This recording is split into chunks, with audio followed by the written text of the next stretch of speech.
댄 뉴하스라는 미국의 임상심리학 박사는 부모의 자존감이라는 책에서 건강한 자녀 양육은 바로 자녀를 잘 키우고 또 그 자녀가 성장한 다음에는 자유롭게 놔주는 것이라고 이렇게 주장합니다.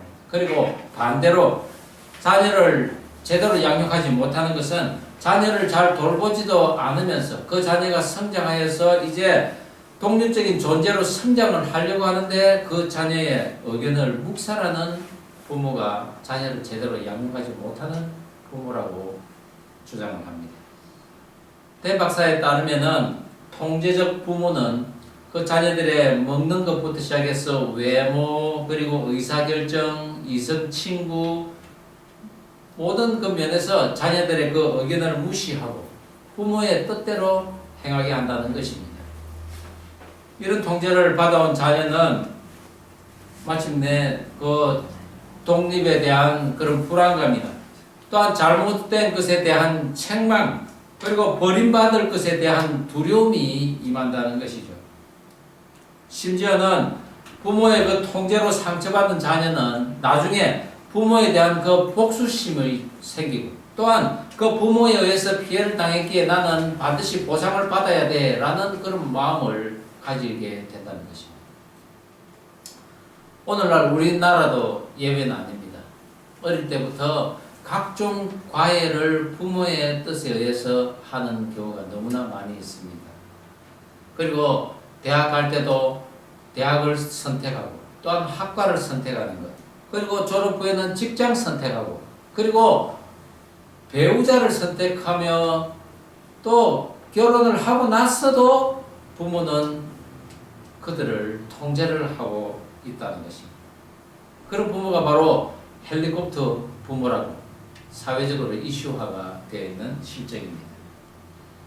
그렇다면 하나님은 우리를 어떻게 대하고 있을까요? 그것을 오늘 우리가 살펴보고자 합니다.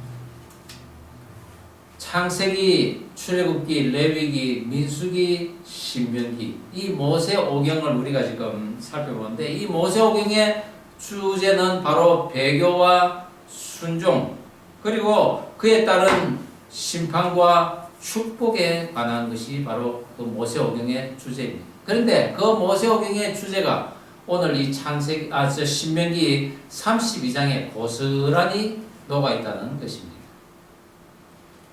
신과 인간 사이에 그 구속과 자유함을 다루는 이 성경은 오늘날 우리 부모와 자녀의 그 관계를 그대로 보여주는 그리고 깨우치게 하는 지혜서이기도 합니다. 오늘 모세는 하나님의 말씀을 전하면서 먼저 하늘과 땅을 불러서 정인을 삼습니다. 그리고 그들에게 이야기합니다. 종되었던 너희들을 애굽에서 인도해내신 하나님의 말씀을 너희들이 반드시 지키고 행해야 할 것인데 막상 너희들이 가나안 땅에 들어가면은 그 말씀으로부터 너희들은 떠날 것이다. 그것으로 인해서 너희들은 적으로부터 공격을 당하고 심지어는 그들에게 포로로 끌려가며 고통당할 것이라고 합니다. 그러나 그런 너희들을 하나님께서는 긍휼히 보시고 너희들을 구해낼 것이라. 그때야 비로소 너희들은 내가 오늘 부른 이 노래가 생각이 나고 증거가 될 것이라고 백성들에게 이야기하는 것입니다.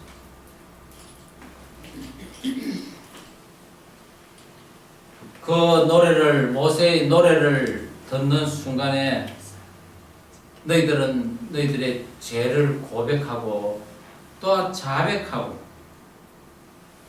회개하면서 그 하나님의 율법의 말씀을 생명을 다해 지키며 살기를 원할 때 그때야 비로소 하나님께서는 너희들에게 은혜를 베푸셔서 영원한 땅을 차지할 축복을 주실 것이라고 말하는 것입니다. 그리고 이 노래를 마친 모세에게 하나님께서는 생사희락이 있을 저 가나안 땅을 보게 하시고 너는 저 땅을 가지 못할 것이라 라고 말씀하십니다. 오늘 저는 가나안 땅에 들어갈 백성들이 지켜야 할 하나님의 그 법을 지키지 못함으로 죄 가운데 있지만은 그래도 그들을 긍휼히 여겨서 인도해 내시는 그 하나님께서 너희들에게 끊임없이 말씀의 교훈을 주시는데 그 교훈이 마치 비같이 너희들에게 내릴 것이라고 합니다. 그런 은혜의 하나님에 대해서 내 교훈은 비처럼 내리고 라는 제목으로 오늘 신명기 32장을 함께 살펴보고자 합니다. 교훈을 비처럼 내리시는 하나님. 그 첫 번째는 독수리 날개로 너희를 업어서 인도했다는 것입니다. 오늘 본문 11절 12절 다시 한 목소리를 읽어보겠습니다. 마치 시작. 마치 독수리가 자기의 보금자리를 어지럽게 하며 자기의 새끼 위에 너풀거리며 그의 날개를 펴서 새끼를 받으며 그의 날개 위에 그것을 얻는 것 같이 여호와께서 홀로 그를 인도하셨고 그와 함께한 다른 신이 없었도다. 축복과 저주의 그 마지막 노래를 부르는 모세는 이스라엘 백성들에게 너희는 과거를 기억하라 라고 말합니다. 아브라함의 후손들은 애굽에서 4대 만에 그 조상 아브라함이 있던 그 가나안 땅으로 다시 돌아올 것이라는 그런 전설 같은 이야기를 들어왔습니다. 그러나 그들 앞에 모세가 이제 나타나서 바로 애굽의 그 바로 앞에 나아가 우리 백성들을 데리고 가겠다고 했을 때 바로는 그 이스라엘 백성들에게 너희들이 게으르다 하며 더욱 심한 노동을 시킵니다. 그것으로 인해서 이스라엘 백성들을 어떻게 합니까? 너가 와서 우리들을 더 죽게 만드는구나. 더 힘든 노동을 하게 됐다고 불평불만을 합니다. 모세를 원망하며 우리를 그냥 내버려 두라고. 살만하다는 것이죠. 노예 생활도. 그러나 하나님께서는 결코 그렇게 하지 않습니다. 하나님께서는 하나님의 약속을 지키시는 분이십니다. 그리고 결코 그것을 이루시는 분이십니다.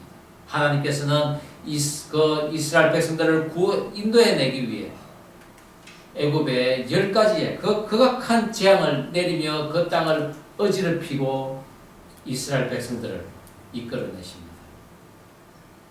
광야로 나오는 길에 이스라엘 백성들을 보낸 것을 후회하며 쫓아오는 그 애굽 군대들을 뒤로 하고 홍해를 가르시는 기적으로 온 민족이 침례식에 참여함으로써 1차적인 그 육체적인 죽음에서 이제 영원한 생명으로 옮겨갈 것을 계시로 보여줍니다.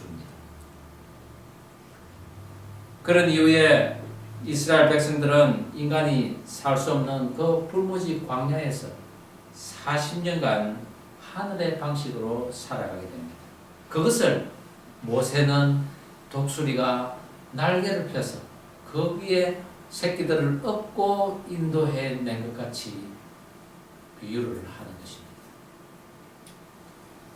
학자들의 관찰 결과 이 아기 독수리는 대부분의 그 아기 독수리는 때가 되면은 성장을 하게 되면 저절로 이 날개가 돋아나서 날 수가 있답니다. 그리고 몇 번 연습을 한 후에는 이제 이 나무 저 나무에서 날아다니고 마침내는 높은 창공을 향해서 날아가 둥지를 떠난다는 것입니다. 그런데 오늘 본문에서는 분명히 하나님 말씀에는 그 부모 독수리가 날개를 퍼덕거리며 그 둥지를 흩어버린다고 합니다. 어지럽게 해서 그 둥지에서 나오게 한다는 것입니다.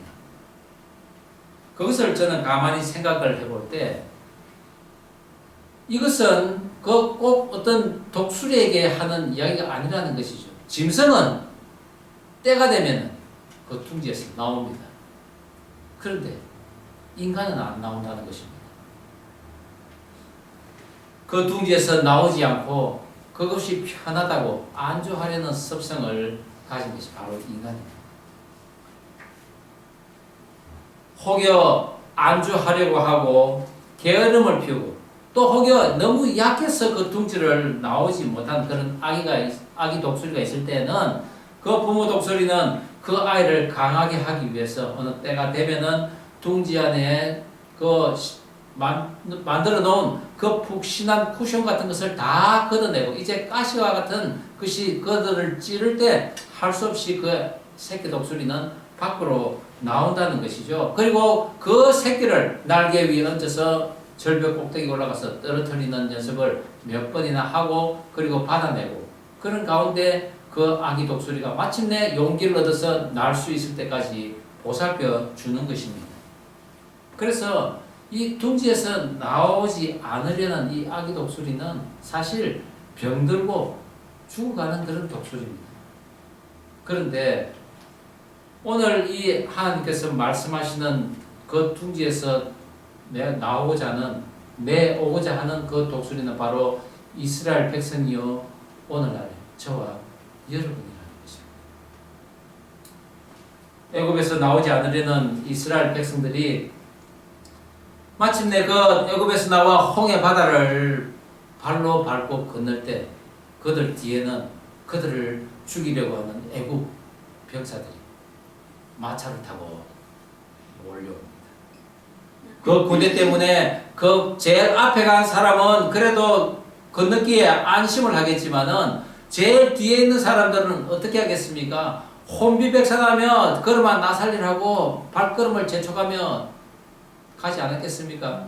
두려워하면서 말입니다. 한편으로는. 그러나 어느 순간에 함성이 들려옵니다. 애국 군대가 물에 잠겼다라고. 그것을 가장 먼저 본 사람은 또한 제일 후미에 있는 제일 뒤에 있는 사람이 그 광경을 보았을 것입니다. 바로 그 추격 때 바로 코앞에서 쫓기던 자가 가장 무서웠겠지만은 또한 악의 멸망을 가장 먼저 목도할 수 있는 그런 은혜를 또한 입은 것이죠. 이스라엘 진영의 진영 쪽은 물벽이 세워져 있고 그리고 바로의 진영은 물에 덮여서 모두가 무거운 돌덩이처럼 수장되는 그 현장을 직접 목도하고는 내 힘으로 살았다고 말할 리는 아무도 없었을 것이라는 것이죠. 그래서 하늘의 그 구원 방식은 죽음의 그 순간, 그 현장에서 더욱더 크게 느껴지는 것입니다. 그렇게 예수님의 십자가 앞이 바로 가장 큰 은혜의 자리였으며 그것으로 인해서 제자들과 500여 성도들이 그 하나님의 은혜를 충분히 느낄 수 있었다는 것입니다. 출애굽을 거부하던 이스라엘을 위해서 애굽을 초토화시키므로 그곳의 그 기능을 잃어버리게 하시고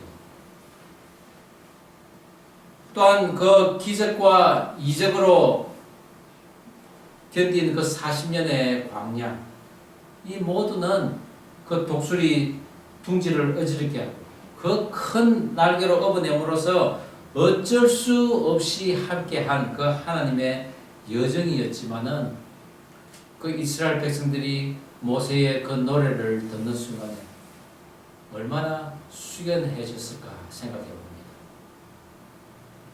그들은 지금 노래를 듣고 있는 사람은 그들의 부모가 다 엎드러져 광야에서 엎드러져 죽는 것을 경험한 사람들이라는 것이죠.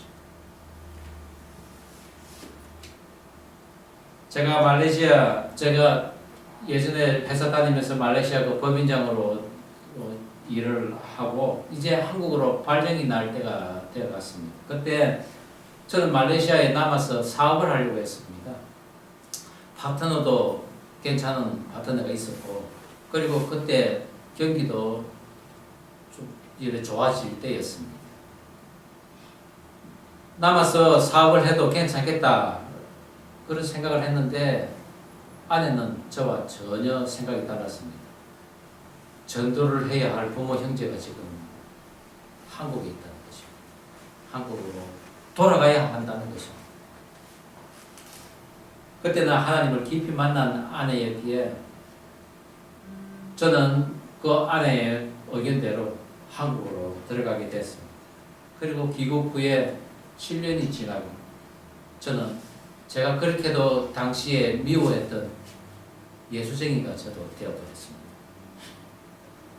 그리고 이제 신학길에 올랐던 것이죠. 억지로 떠밀려서 시작한 그런 나의 신앙의 길을 돌아보면서도 꿈속에서조차도 낭떠러지게 떨어지며 비명을 지르는 그런 꿈도 꾸기도 하고, 또한 온갖 위협을 당하는 그런 상황도 있었습니다. 그럴 때는 늘 내가 이 길을 왜 왔을까 허망한 그런 생각이 들 때도 있었지만은, 제가 안주하지 못하도록 그 자리를 어지럽히시고, 또한 하나님의 그 큰 날개로 나를 업어서 이끌어내신 그 하나님을 저는 결코 부인할 수가 없습니다. 그래서 오늘 본문에도 여호와께서 그를 황무지에서 짐승이 부르짖는 광야에서 만나시고 호위하시며 보호하시며 자기의 눈동자같이 지키셨도다. 제가 지나온 그 곳들이 다 황무지요 광야였습니다. 그곳에서 하나님께서 나를 인도하시고 나를 눈동자처럼 보호하시고 인도하신다는 것입니다.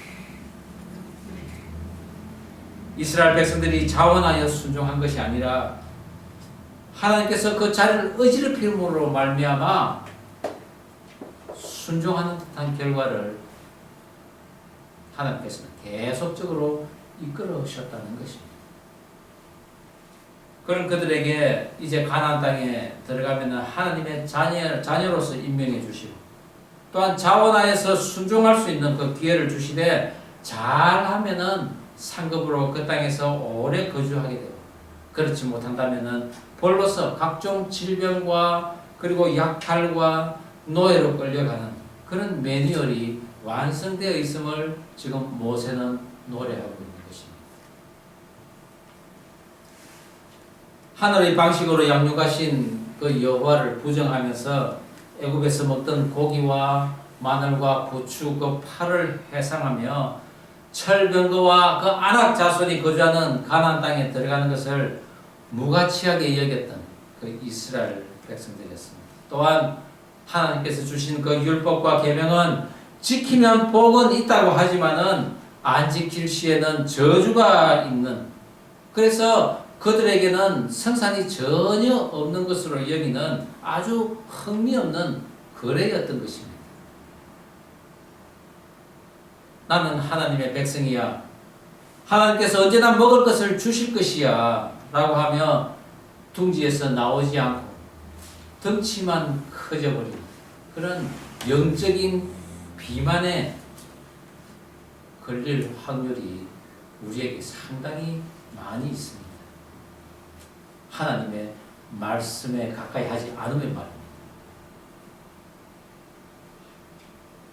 우리는 날개짓 할 때 정말 먼저 된 우리 그 넘넘한 그 아빠 독수리처럼, 또한 그리고 인자하고 늘 우리를 보살펴주는 그런 엄마 독수리의 그 수려함을 따라 해보고 싶은 그런 아기 독수리의 모습으로서 우리는 지금 살아가고 있습니다.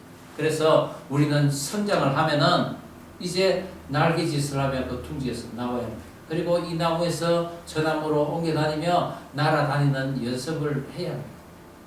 그리고 마침내 저 창공을 향해서 힘차게 날아올라야 하는 것입니다. 내일을 두려워해서는 안 됩니다. 둥지 밖을 나오기를 두려워해서는 안 됩니다. 예수님께서는 마태복음 6장 40절 말씀에 오늘 있다가 내일 아궁이에 던져지는 덜풀도 하나님이 이렇게 입히시거든 하물며 너희일까 보냐 믿음이 작은 자들아. 덜풀도 입히시는 하나님이신데 큰 독수리 날개를 가진 우리가 무엇을 두려워하며 둥지에서 못 나올 수가 있겠습니까? 하나님은 공의롭고 정직하시나 이스라엘 백성들은 여호와를 향하여 악을 행하는도다. 여호와는 변치 않으시는 반석이시요 그 행위가 완전하시며 모든 인간을 공평과 진리로 다루시나 여호와의 기업으로 택한 바 된 이스라엘은 하나님의 자녀가 아니요 흠이 있는 사곡하고 우매무지한 자로다. 모세가 지금 미래의 그 이스라엘 백성들을 향한 이 노래는 바로 둥지에서 안주하려고 하는 바로 오늘날의 우리들의 삶에 대한 경고이기도 한 것입니다. 어떻습니까? 지금 이대로가 좋습니까? 죄의 둥지에서 안주하기보다는 이제는 그 사곡한 무지에서 스스로 돌이켜서 공평하신 진리의 하나님 예수님 그 성령님 앞에 나오는 은혜가 있기를 간절히 바랍니다. 이슬처럼 내리는 그 교훈의 날개에 엎여서 구원되어지는 그런 출애굽의 역사를 우리는 다시 시작하기를 주의 이름으로 고백합니다. 교훈을 비처럼 내리시는 하나님, 그 두 번째는 우리의 원수 대적을 물리치신다는 것입니다. 오늘 본문 43절 다시 한번 한 목소리를 읽어보겠습니다. 너희 민족들아 시작. 너희 민족들아 주의 백성과 즐거워하라. 주께서 그 종들의 피를 갚으사 그 대적들에게 복수하시고 자기 땅과 자기 백성을 위하여 속죄하시리로다. 가나안 땅에 들어간 이스라엘 백성들 반석에서 꿀을 얻고 굳은 반석에서 기름을 빠는도다 라고 본문은 말씀하고 있습니다. 그것처럼 풍성함이 준비되어 있는 가나안 땅입니다. 그런데 바위에서 꿀을 얻을 수 있습니까? 바위에서 기름을 얻을 수 있을까요? 있습니다. 가나안 땅은 이 팔레스틴 땅은 이 큰 바위 틈이나 바위 밑에 벌들이 자생을 많이 한다고 합니다. 꿀집이 거기에 있다는 것이죠. 또한 그 자갈들이 널려 있는 그런 땅에서도 포도나 무화과나무 이런 그리고 감람나무 이런 나무들이 엄청 잘 자란다고 합니다. 척박한 땅에서 이렇게 하나님의 은혜로 자랄 수 있는 땅이 바로 그 땅이라는 것이죠. 부족함이 없는 땅인데 그 땅에 들어간 이스라엘 백성들 곧 하나님을 버립니다. 그것이 오늘 본문 말씀 15절입니다. 그런데 여수르니 기름짐에 발로 찼도다. 내가 살찌고 비대하고 윤택함에 자기를 지으신 하나님을 버리고 자기를 구원하신 반석을 업신여겼도다. 이 여수르는 곧은 자라는 의미로서 바로 이스라엘 백성들을 하나님께서 즐겨 부르는 애칭입니다. 그렇게 하나님이 사랑하는 그런 이스라엘 백성들인데 그들이 하나님을 발로 차버렸다는 것입니다.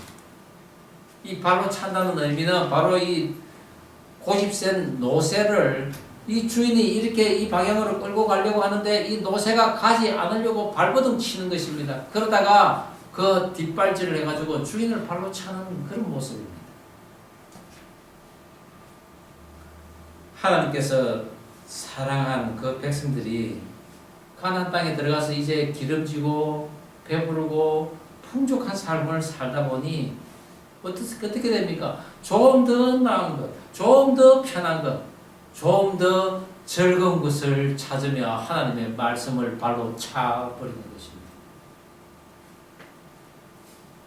그런 자들이 앉는 곳은 바로 하나님께서 가장 싫어하시는 우상의 전입니다. 그리고 그곳에서 하나님을 경외치 않고 멸시하고 외면해버리는 것이죠. 하나님을 발로 찰 뿐만 아니라 다른 신을 찾는 것도 또한 모자라서 알지도 못하는 근래의 새로운 신을 또 그들은 찾고 섬깁니다. 그리고 그 하나님을 상관치 않고 그 하나님을 잊었도다 라고 모세는 노래합니다. 오늘날 각종 사건, 사고, 경제적 붕괴, 알 수 없는 질병들 어디서부터 왜 또 누구로부터 언제 오는지 우리는 알 수 없습니다. 그러나 내 지경까지 임한 이 수많은 이 재앙들을 성경은 말씀합니다. 하나님께서 너희가 나를 발로 차면은 이런 것들이 너희에게 임할 것이다 라고 말합니다. 하나님을 배반한 자들을 치리하기 위해서 하나님께서는 천둥벼락과 같은 그런 것들을 보냅니다. 유대인들을 멸족시키려는 그 아말렉 후손인 하만이 그런 존재고, 또한 제사장 85명을 한날에 죽인 에돔 사람 도액이 바로 그런 존재입니다. 또한 간악한 그 계율로 백성들을 고통에 몰아넣은 그런 이세벨의 악독함도 그런 존재입니다.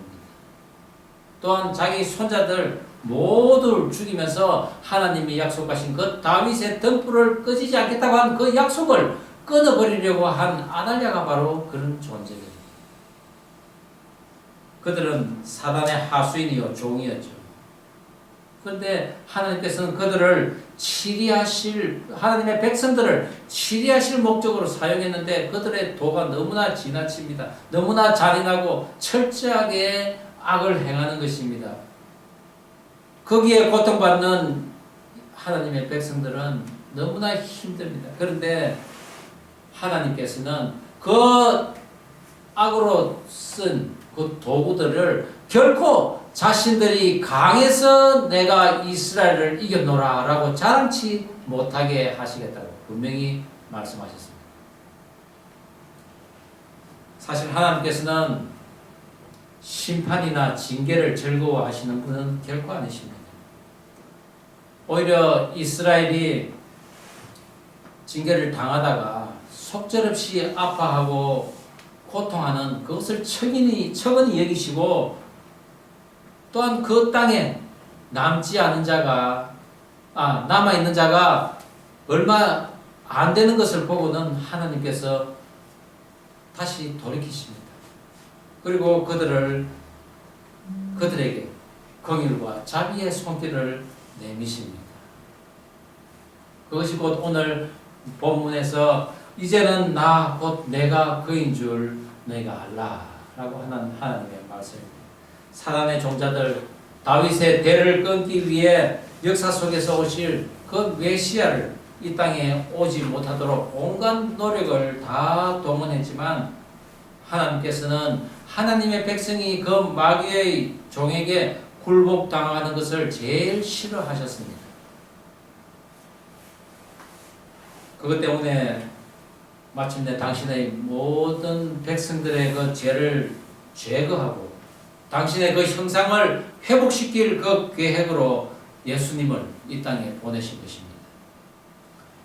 사단의 하수인인 그 가롯 유다, 그리고 성전을 지킨다는 그 성전 지도자들, 세상 권력을 쥔 그 로마 제국에 의해 메시아이신 예수님은 무참히 죽으심으로 사단의 그 멸시를 받을 찰나였습니다. 그러나 그 우습고도 그리고 멸시당하는 듯한 그 골고다의 십자가는 바로 죄중에 빠진 하나님의 백성을 건져내실, 그 백성들의 모든 죄를 덮어서 없이 하실 하나님의 구원의 사건이었습니다. 우리가 하나님을 자원하여 따라 나선 여행이 아니고 하나님의 강권하심으로 독수리가 날개 없듯이 우리는 인도함을 받았습니다. 그리고 출애굽을 했습니다. 하나님으로부터 받은 많은 감사와 기적을 우리는 압니다. 그리고 기억할 수 있어야 할 것입니다.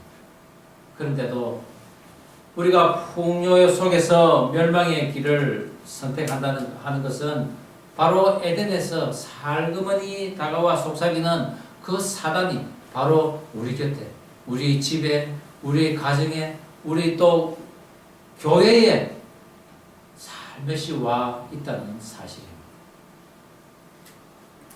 그는 가장한 천사처럼 우리를 유혹하는데 악을 선행하고는 너희들은 그러지 말라고 가르치는 그런 잘못된 교사와 지도자들의 모습으로 와 있다는 것을 우리는 명심해야 합니다.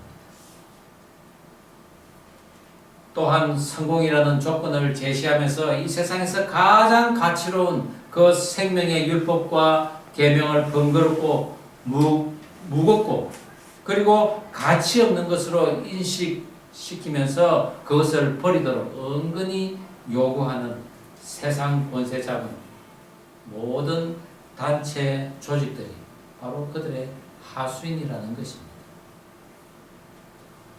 계시록 19장 2절에는 이렇게 말씀하고 있습니다. 그의 심판은 참되고 이로운 자라 음행으로 땅을 더럽게 한 큰 음녀를 심판하사 자기 종들의 피를 그 음녀의 손에 갚으셨도다. 이슬은 낮과 밤의 기온차가 심하면 나타나는 현상이지만 특히 이 가나안 땅에는 지중해의 습하고 고온의 그 바람이 가나안 땅으로 불어오면서 그렇게 생긴다고 합니다. 그렇듯이 복음은 하늘 먼 곳에서부터 성도에게 도착했는데 깜깜한 밤중에 이 땅에 내려와서 새벽에 수많은 대지를 적십니다. 그리고 해가 쨍쨍하면 또한 없어집니다. 그 말씀은 하나님의 백성이 자기 땅에서 살 수 있는 그런 외적 조건입니다. 또한 사단의 음모와 공격 속에서도 살아날 수 있는 생명 그 자체가 바로 그 말씀인 것입니다. 이 말씀은 또한 능력입니다. 율법이 지켜지는 그곳에 자기 백성과 함께 하겠다는 그 하나님의 약속으로 말미암아 그 능력이 우리에게 임할 수 있는 것입니다. 사단의 모든 조건을 이루어준 예수님의 죽으심은 죄를 완전히 죽이심으로 말미암아 당신을 믿고 따라 행함으로 사는 자에게는 예수님께서 함께 하심으로 죄를 이기는 승리도 그리고 부활의 능력도 함께 주겠다고 약속하셨습니다. 그래서 베드로 전서 3장 18절에 그리스도께서도 단번에 죄를 위하여 죽으사 의인으로서 불의한 자를 대신하셨으니 이는 우리를 하나님 앞으로 인도하려 하심이라. 육체로는 죽임을 당하시고 영으로는 살리심을 받으셨으니 하나님께서는 출애굽의 그 기적과 광야 체험을 마치게 하고는 우리를 자녀로 인정하시고 당신의 땅으로 옮기십니다. 그리고는 율법 이행의 목적과 유익을 가르쳐 주셨는데 대적 마귀 우상을 경계하라고 하시며 자녀에게 자유의지를 주셨습니다. 통제만 하는 그런 하나님이 아니라는 것이죠. 날마다 때마다 이래라 저래라 그렇게 하지는 않습니다. 그런데 말씀을 잘 이행하는 자에게는 예수님의 영이신 성령님께서 함께 하셔서 우리에게 할 일을 마땅히 보이고 가르쳐 주신다는 것입니다. 하나님으로 계획된 그 구원의 여정에는 비 속에서도 돌풍과 태풍과 번개라고 하는 그런 사단의 종자들이 있지만은 또 한편으로는 하나님으로부터 내려오는 그 이슬과 같은 말씀이 온 대지에 또 내린다는 것을 우리는 명심해야 할 것입니다. 앞서 예를 들은 그 댄 박사는 자녀 교육의 가장 중요한 점은 부모와 그 자녀의 그 건강한 균형이라고 했습니다. 우리는 곧 하나님과 그런 건강한 균형을 유지를 해야 되는데 그것은 바로 순종과 자유함입니다. 하나님과 나 자신은 물론이요 우리에게 맡겨진 하나님의 그 기업인 자녀와도 우리는 그런 건강한 균형을 유지해야 합니다. 그것은 오직 말씀으로 가능한 것입니다. 비처럼 이슬처럼 내리는 그 하나님의 교훈을 날마다 감사함으로 받으며 살아가는 저와 여러분에게 하나님께서 언제나 함께 하실 것을 주의 이름으로 축원합니다. 기도하시겠습니다.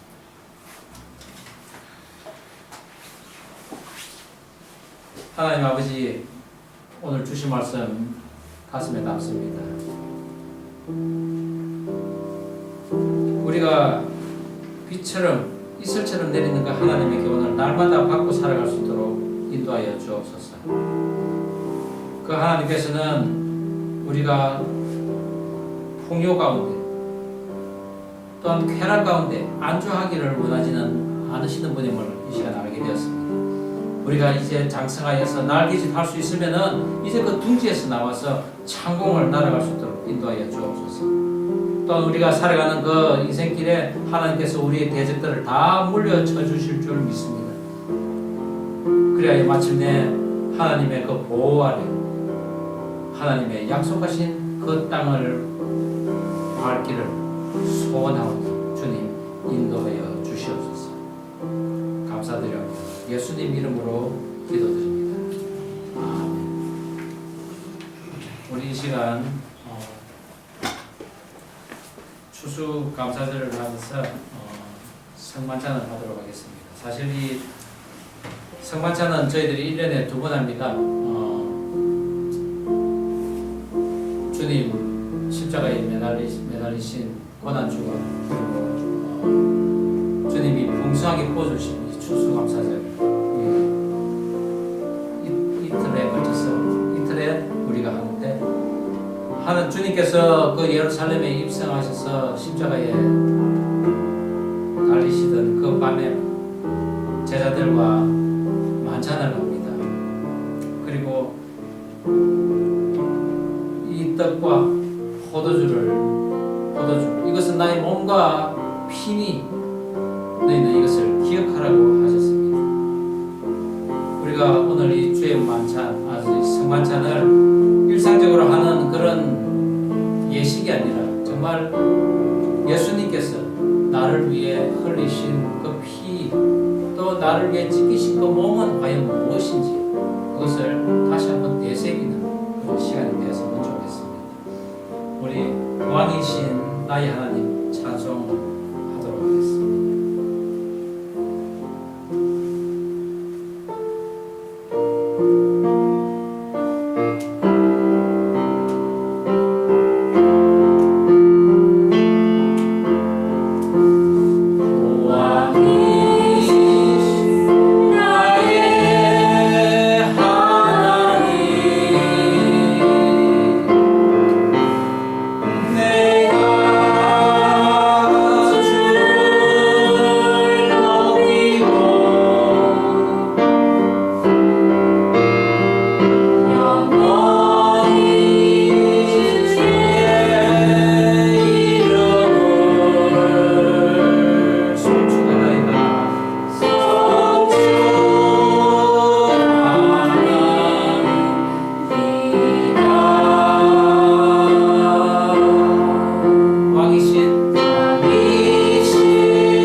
가지고 계시다가 다 함께 먹도록 하겠습니다.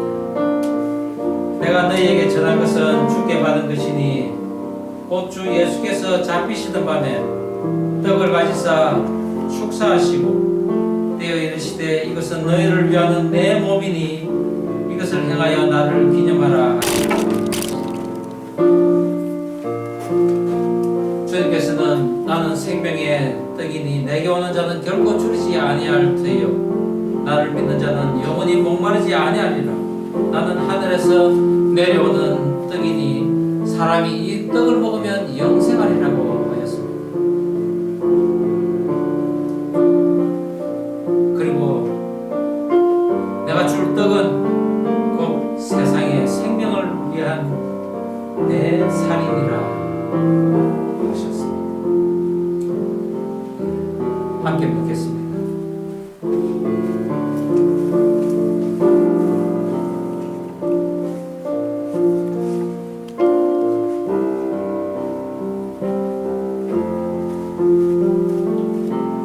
계속해서 잔을 나누겠습니다. 19회 또한 그와 같이 잔을 가지시고 이르시되 이 잔은 내 피로 세운 새 언약이니 이것을 행하여 마실 때마다 나를 기념하라 하셨으니 주님께서 말씀하셨습니다. 인자의 피를 마시지 아니하면 너희 속에 생명이 없느니라. 내 피를 마시는 자는 영생을 가지고 마지막 날에 내가 그를 다시 살리리니 내 살은 참된 양식이요 내 피는 참된 음료로다. 내 살을 먹고 내 피를 마시는 자는 내 안에 거하고 나도 그의 안에 거한다고 말씀하셨습니다. 주님이 흘리신 그 보혈의 피가 과연 나의 죄를 지금 씻기셨는데 과연 나는 지금 죄가 씻김받은 모습으로 살아가는지 다시 한번 돌아보며 그 주님을 묵상하면 좋겠습니다. 우리 다 함께 마시겠습니다.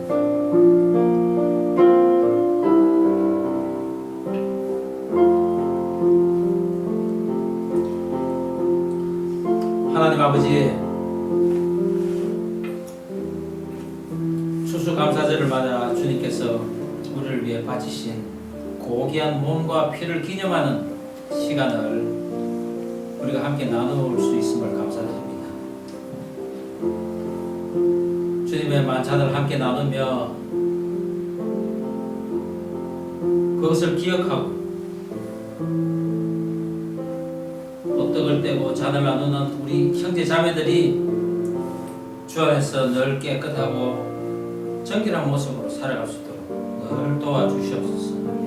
오직 예수만이 길이요 진리요 생명임을 믿고 이 세상 살아갈 수 있도록 도와주시옵소서. 우리를 구원하신 예수님 이름으로 기도드립니다. 왕이신 나의 하나님,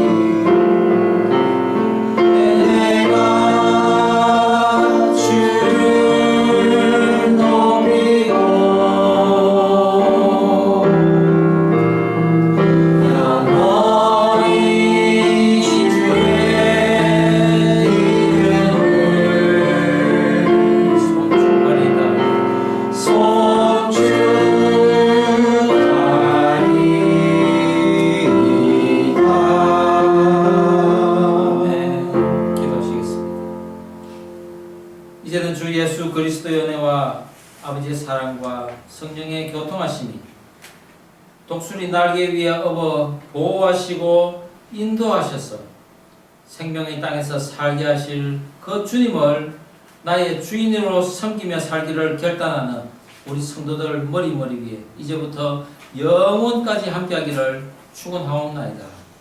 아멘.